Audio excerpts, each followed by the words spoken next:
News of the times. Escape from Strangeways.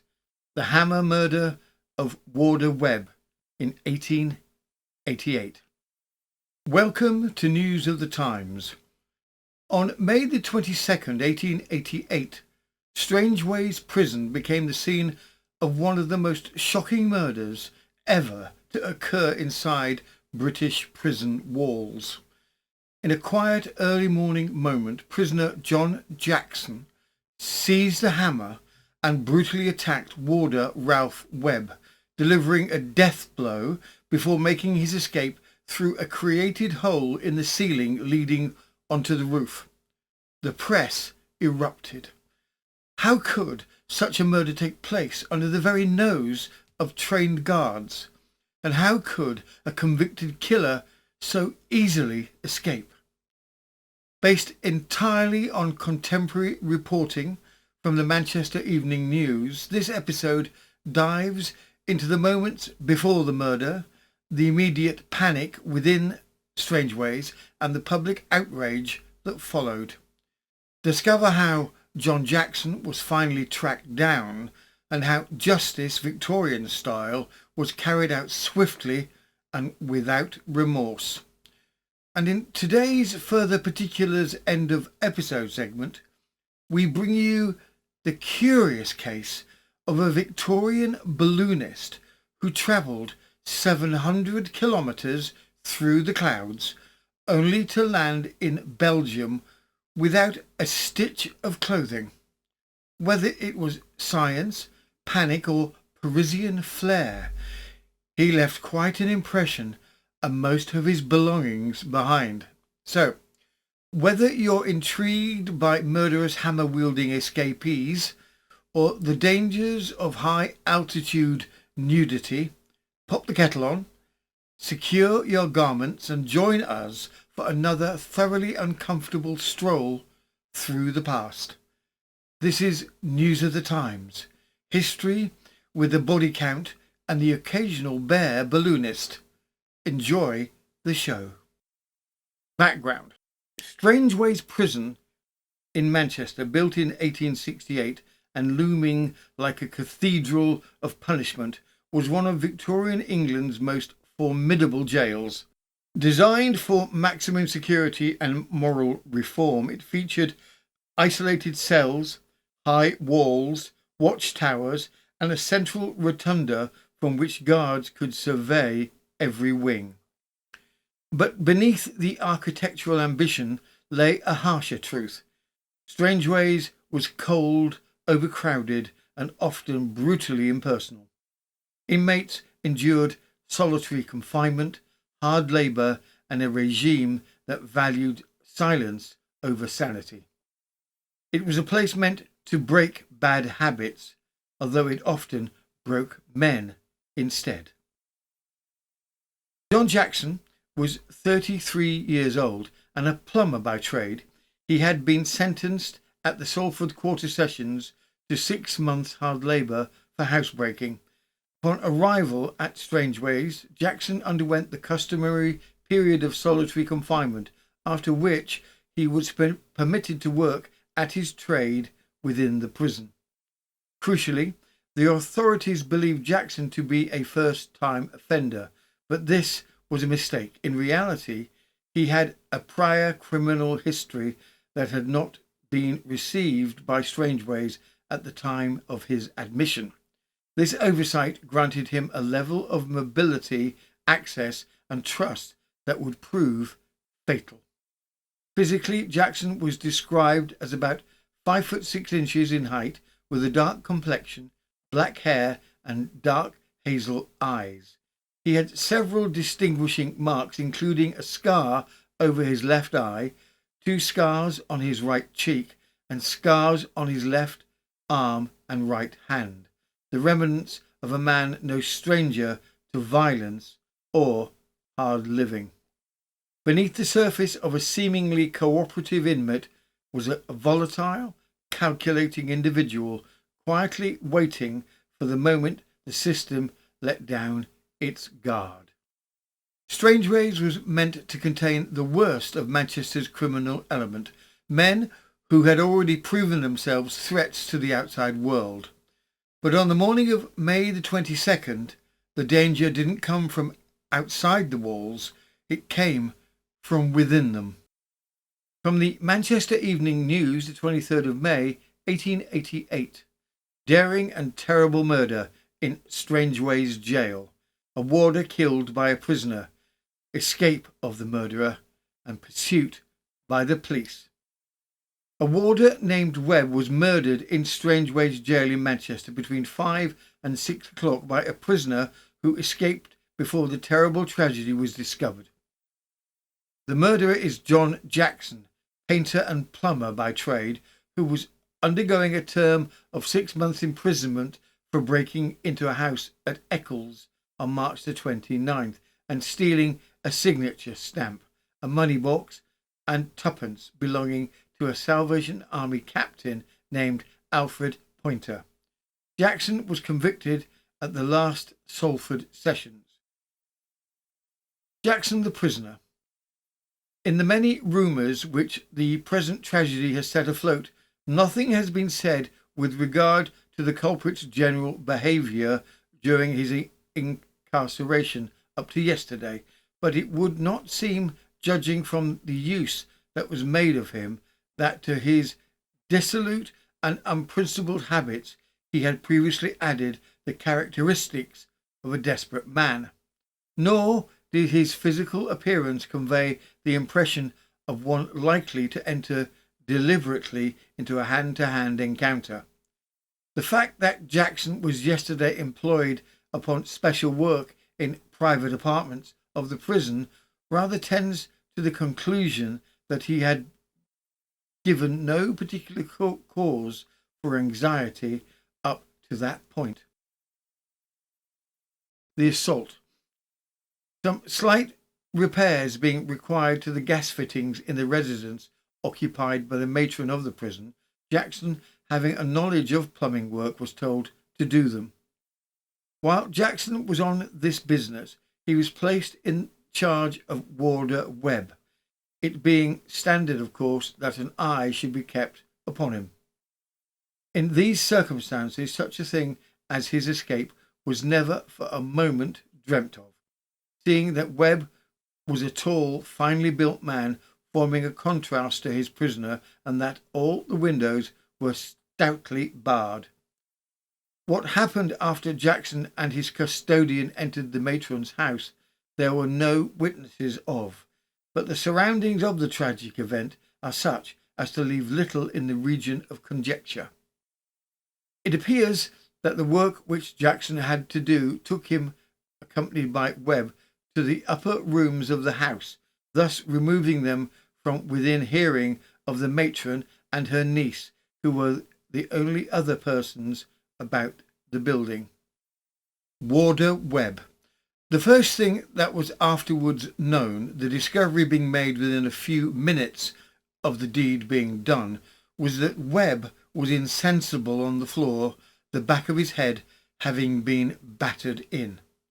Without delay, medical assistance was summoned, but this aid was unavailing, as in the course of a very short space of time the poor fellow succumbed to his injuries. The state of things noticed in the room plainly indicated that the weapon employed in making the attack upon the warder had been the hammer with which Jackson was furnished for carrying out the repairs to the gas fittings. The escape of Jackson.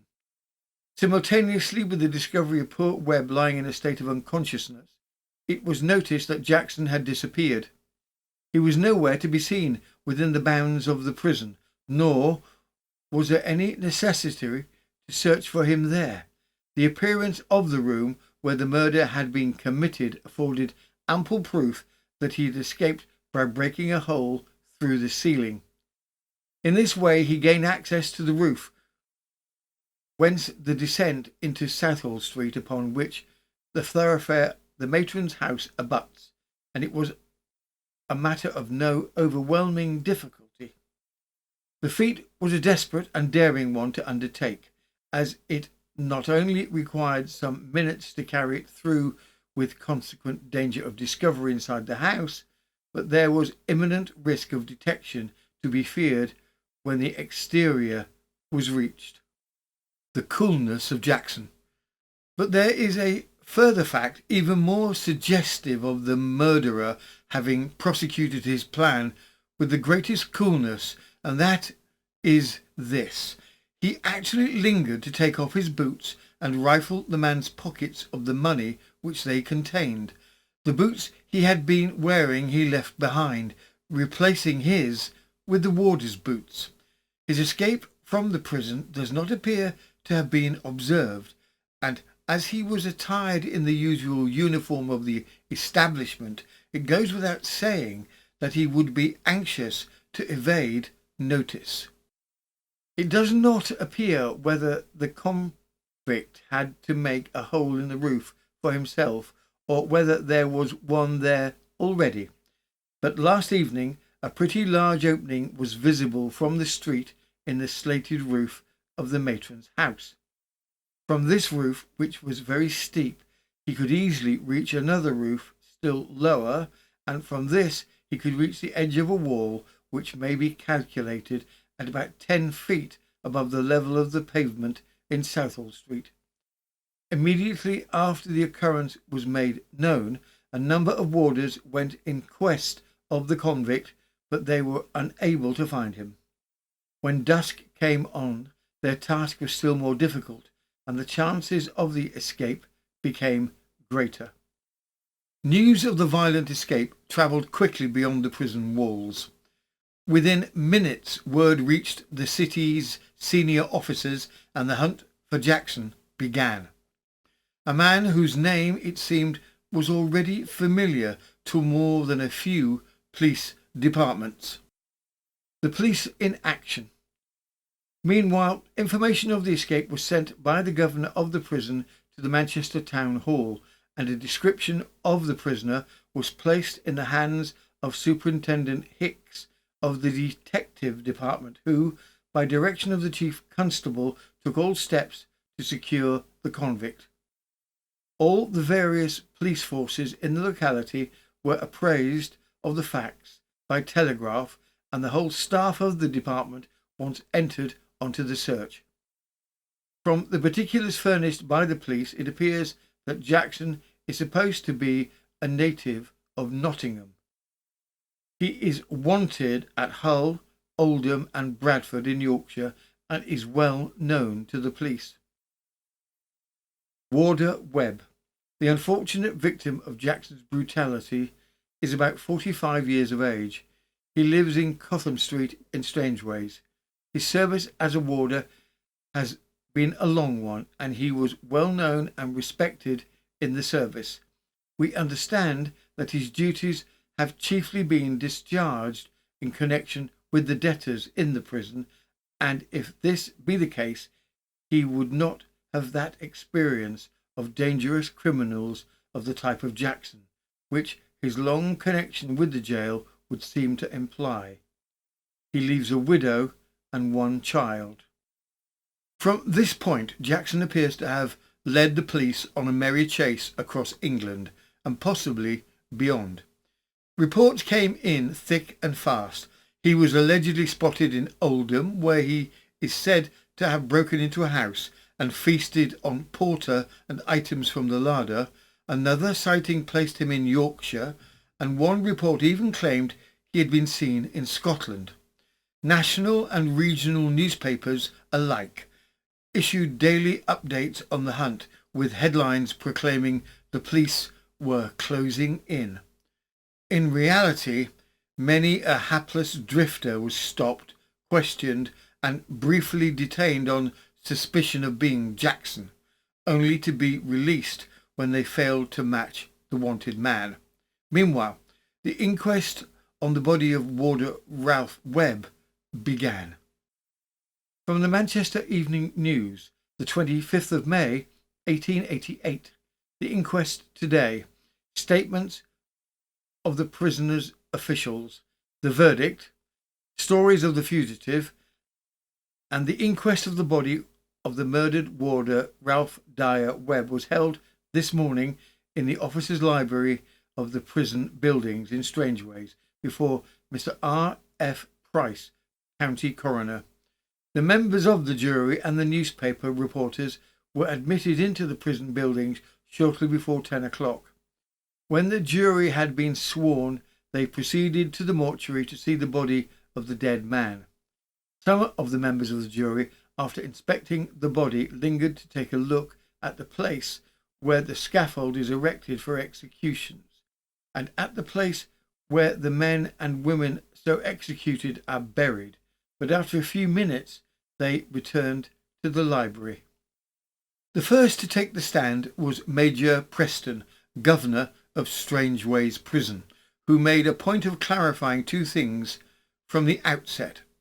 First, that the plumbing work Jackson had been assigned, locating and repairing a gas leak in the matron's house, had taken place over 3 days, with Warder Webb being just one of several officers to supervise him. Second, that prison authorities had been unaware of Jackson's true criminal history. Had they known, Preston insisted, Jackson would never have been given such freedom of movement within the prison. Major John William Preston was the witness called. He said, "I am the governor of Her Majesty's prison at Strangeways. The deceased Ralph Webb was assistant warder in the prison and had been in the service about 9 years. At the time of his death he was 45 years of age. He was a steady, quiet, good officer. An examination of some gas pipes in the matron's house became necessary at the end of last week, there being an escape of gas in a bedroom. The house is within the precincts of the prison. I gave directions to the chief warder to have the matter attended to, and to send a plumber from among the prisoners to do the work. These directions were given on Saturday morning, and I saw Jackson at work there on that day and also on Monday. Each day he was attended by a different officer. I wish to state that at the trial of the prisoner Jackson at Salford 100 Sessions on the 9th of last month, there was no previous convictions proved against him, nor had the jail authorities any information of previous convictions against him. 5 minutes before this melancholy occurrence was found to have taken place, an officer was on his way to relieve Warder Webb, who was at that time entitled to go to his tea. I was myself about to proceed to the matron's house to see how matters were going there, when the chief warder came to me as I was leaving my office and told me that something was wrong at the matron's house. I followed as quickly as I could, and on going up to the bedroom in the house, I saw Webb lying on the floor. There were 2 or 3 pools of blood about, and he had received a scalp wound. The court then heard from the prisoner's own surgeon, Dr. C. H. Braddon. His testimony not only detailed the injuries Warder Webb sustained, but also, in a rare and poignant moment, he recounted the brief exchanges he had had with Webb before the officer lost consciousness for the first and final time. Dr. C. H. Braddon, surgeon of the prison, said, "I saw the deceased on Tuesday last. On going upstairs, I saw the deceased lying in a state on the floor. He was suffering from a contused and lacerated wound on the scalp on the left side of the head, just behind the ear. The wound was rather more than 2 inches in length and reached to the bone. The scalp was very bruised around the wound and was quite separated from the bone. I roused him, spoke to him, and he replied. He asked for his boots and also said, 'Where is the plumber?' He then became unconscious again afterwards being sick. After a few minutes he regained consciousness and raised himself up on his elbow.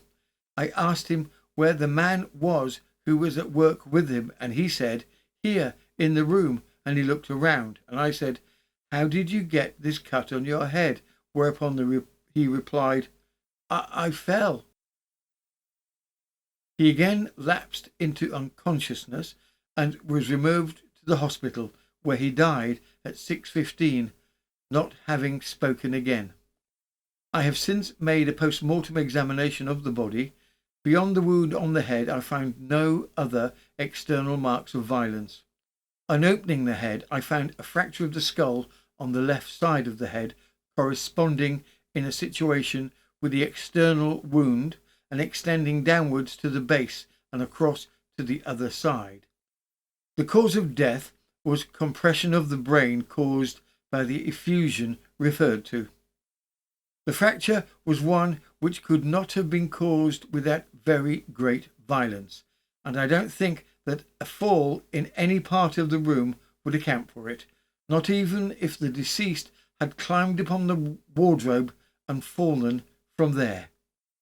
With the inquest concluded and the jury's verdict of wilful murder against Warder Ralph Webb, Jackson's name moved to the top of every police blotter in the country. For weeks he managed to stay one step ahead, housebreaking his way across counties and, in one case, reportedly leaving behind a single prison-issue sock as a mocking signature.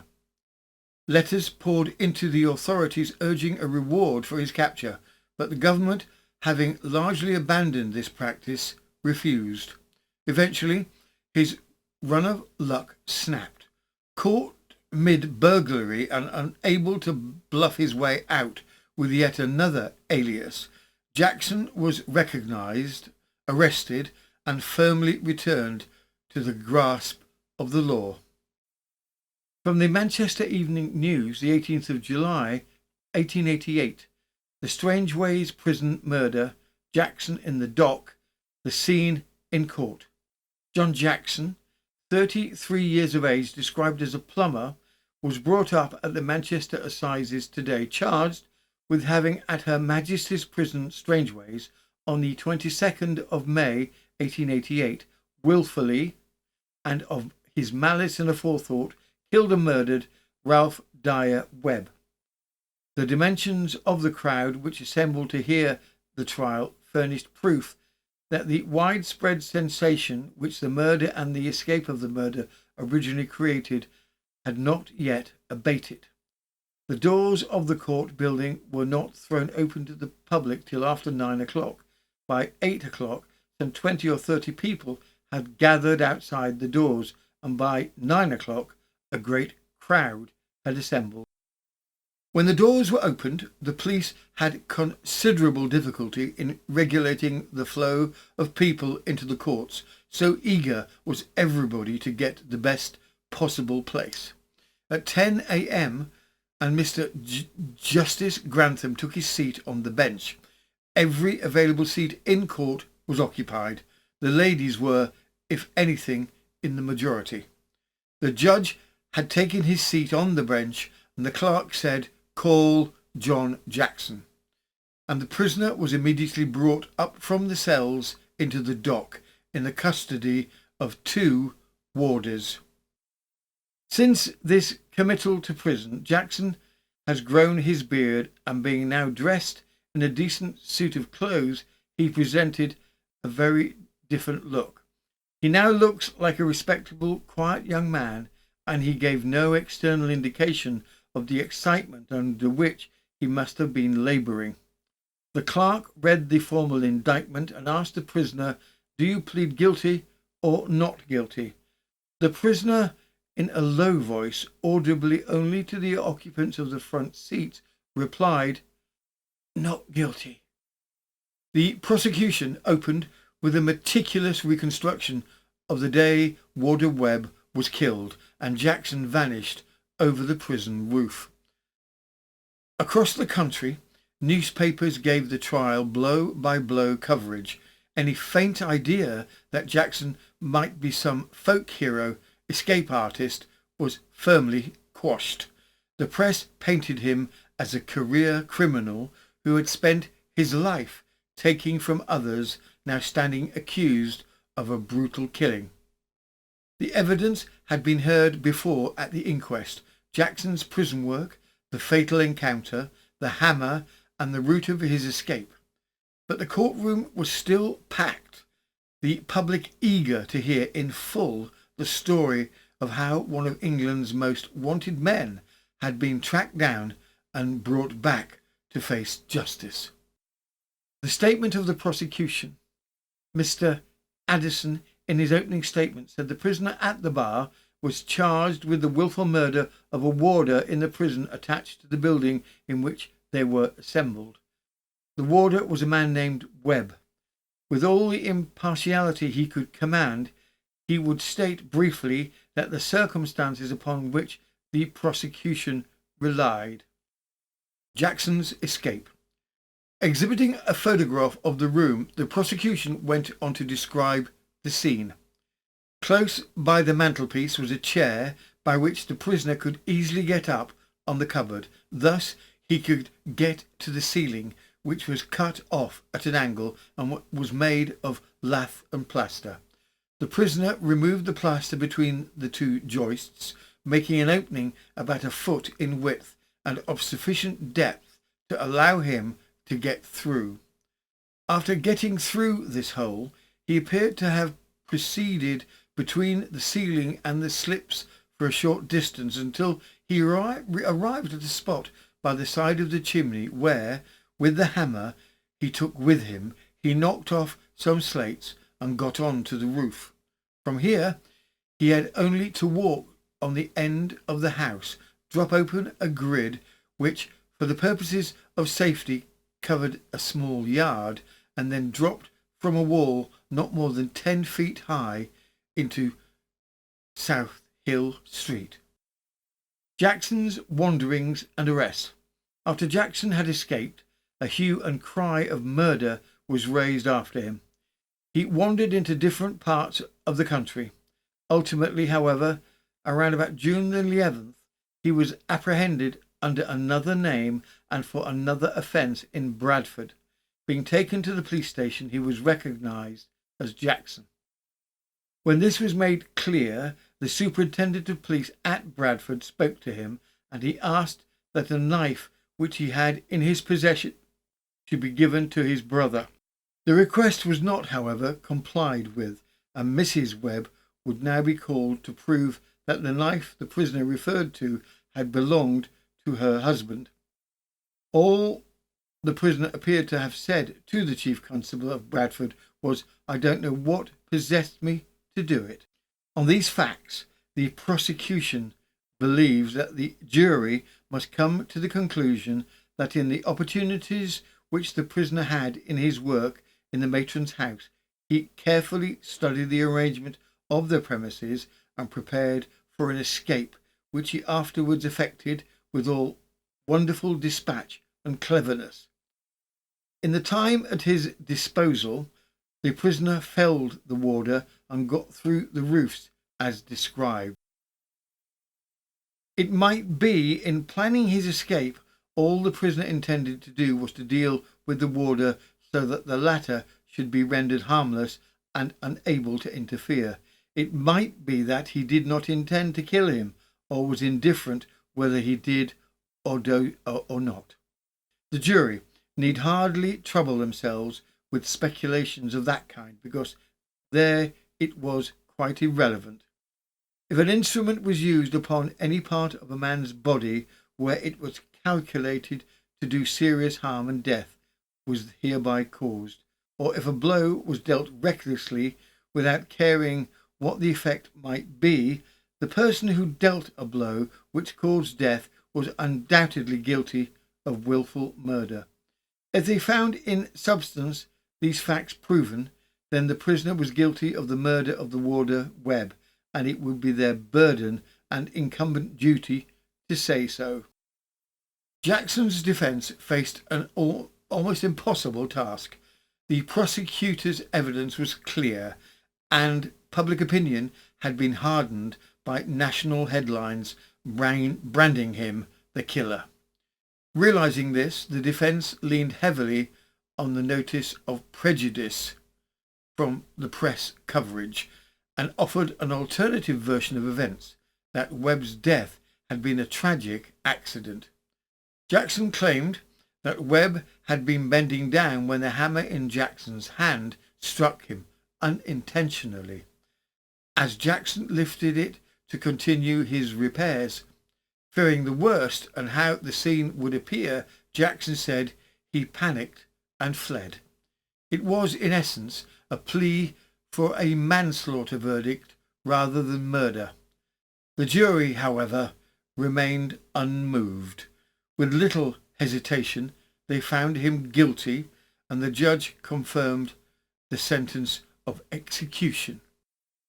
From the Manchester Evening News, the 19th of July, 1888, the conviction of Jackson. The Manchester murderer was tried yesterday, and with the only possible result, he was found guilty and sentenced to death. If the evidence against him had been less overwhelming, the defence might have made more of the fact that his victim seemed to exonerate him in his last breath. During a moment of what was believed to be the poor fellow's returning consciousness, the warder was asked how he came by the cut on his head. "I fell," was the reply. His next words, however, showed that he did not know what he was saying. "You were in charge of a prisoner," said the surgeon, who questioned him. "Where is he?" "He is here," said the dying man, and he instantly relapsed into absolute insensibility and never spoke again. Jackson must have surprised him and left him no time in the instant between the blow and its stupefying effect to form any clear idea of its origin. Against Webb's utterances of delirium, however, are to be set those of Jackson himself, when he had come to his sober senses in the police cell and said, "I am the man that is done it." Jackson was serving but a short sentence. He sacrificed a life merely to anticipate his lawful return to liberty by a few weeks. Such criminals are the despair of the social reformer. This one resumed his trade of crime while his hands were yet reeking with his victim's blood, and a paltry and almost purposeless robbery led to his final arrest and detection. Jackson has demonstrated two things. He has proved that it is easy for a prisoner left alone with a warder to effect his escape from Strangeways jail, and he has conclusively shown that the combined efforts of all the detectives seeking for him would have been futile if he had not, by any act of inconceivable folly, got himself taken on another charge to a police station. There was never any real prospect of a reprieve, and Jackson seemed to know it. Even the staunchest opponents of the death penalty, usually quick to protest, had nothing to say in his defence. He is said to have made a private confession to the prison chaplain, although no public statement ever reached the press. On the morning of the 7th of August 1888, executioner James Berry carried out the sentence at Strangeways jail. Within the hour, Jackson was buried inside the prison walls, the final chapter of a life spent on the run. Further particulars. Those inventive Victorians never did anything by halves, ballooning included. What begins as a scientific flight across France ends with one man crash landing in Belgium completely nude. Was it for aerodynamic reasons, a sudden philosophical awakening, or just a very French solution to a very Victorian problem? From the Illustrated Police News, the 27th of September 1879, a balloon adventure.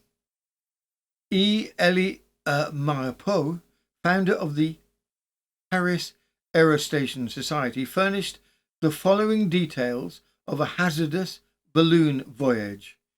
He left Orne at 6:30 in the evening and travelled until 1 in the morning. The wind being calm at this hour and the condensation of the gas having brought him to within 10 metres of the ground, he threw out an anchor and brought his balloon to a stand. Having warded securely, he knocked at a neighbouring farmhouse and placed 2 men on guard with strict injunctions to call him in case of a change of wind. After a hearty meal, he went to bed and he slept until 6 a.m. At 7 o'clock, he had prepared everything for a new start and only awaited the sun's rays to dilate the gas a little, when he again ascended, amidst the activations of the whole commune who had turned out to see him. After 4 hours' progress, during which he observed some extraordinary phenomena of dilatation and concentration of the gas, he had obtained an altitude of 3,600 metres. Travelling for an hour without having seen the earth, he suddenly noticed through a break in the clouds that he was only a kilometre from the sea. He immediately descended, and so rapidly that he passed through 1,000 metres in 3 minutes. There he encountered a breeze from the sea, to which he owes his life in all probability, for had the superior current continued in the lower region, he would infallibly have been blown some miles out to sea. He took off his clothes and threw them overboard with his instruments, money, etc., and reached the earth in a pure natural state. The shock was formidable, and he was seriously bruised, but was immediately assisted by the fishermen. He alighted in Belgium at 500 metres from the sea. In 10 hours, after a stoppage of 5 hours, he had travelled a distance of some 700 kilometres. That concludes this episode of News of the Times. If you've enjoyed today's tale of hammer-wielding convicts, daring escapes, and the sort of police work that keeps editors busy, do give it a like, a share, or share it with friends, and subscribe. It keeps the YouTube algorithm suitably entertained, and apparently that's what stops it from sulking in the corner. And for those who'd like even more historical content and would like to support our independent channel, our Patreon library holds over 600 historical documentaries spanning true crime, scandal, nostalgia, and curious slices of history, plus podcasts for those night of elusive sleep, and a bonus collection of free British wit only found in the members' lounge. You can find the link in the description. Until next time, keep your doors locked, your tea hot, and your curiosity well fed. This has been News of the Times, and I'm Robin Coles, notorious biscuit thief, custard enthusiast, keeper of the clocks, and an official candle purchaser. If you're the last one out, do be sure to feed the cat, and for heaven's sake, hide the bourbons.